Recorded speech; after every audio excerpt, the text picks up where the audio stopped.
INDIA गठबंधन में भर नहीं पाएंगी दरार, ममता सरकार पर खूब बरसे सीताराम येचुरी। भारत को शिकस्त देने के लिए बनाए गए विपक्षी गठबंधन INDIA में अभी से एकता की कमी दिखाई दे रही है। एक तरफ ये पार्टियां लोकसभा चुनाव में साथ मिलकर चुनाव लड़ने की बात करती हैं, तो दूसरी तरफ राज्यों में आपस में ही खींचतान में लगी हैं। CPI-M के महासचिव सीताराम येचुरी ने भी साफ कर दिया कि राष्ट्रीय स्तर पर वे विपक्षी दलों के साथ रहेंगे, लेकिन बात जब पश्चिम बंगाल की आएगी तो TMC के साथ उनका गठबंधन नहीं हो सकता।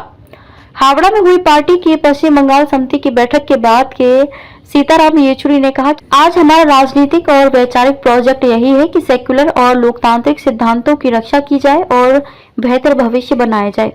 इसके लिए सभी गैर भाजपाई पार्टियों को एकजुट होना होगा। एक पार्टी के सदस्य के सवाल पर येचुरी ने कहा कि ये बात स्पष्ट है कि TMC भाजपा का विकल्प नहीं हो सकती।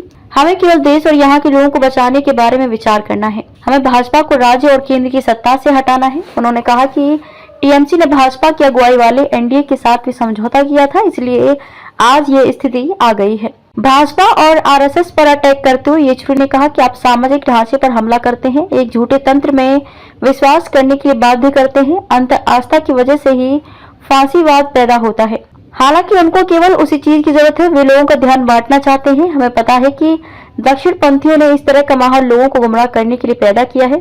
केंद्र की सरकार पर हमला बोलते उन्होंने कहा कि अब हम एक लोकतंत्र में नहीं है, हम एक चुनावी तानाशाही में जी रहे हैं।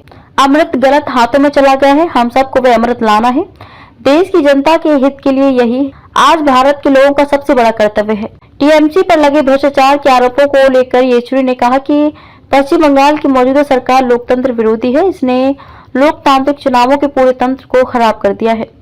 उन्होंने कहा कि केंद्र में भाजपा को हटाना जरूरी है, लेकिन राज्य में भी लोकतांत्रिक व्यवस्था बनाना जरूरी हो गया है। इसके लिए TMC विकल्प नहीं हो सकती।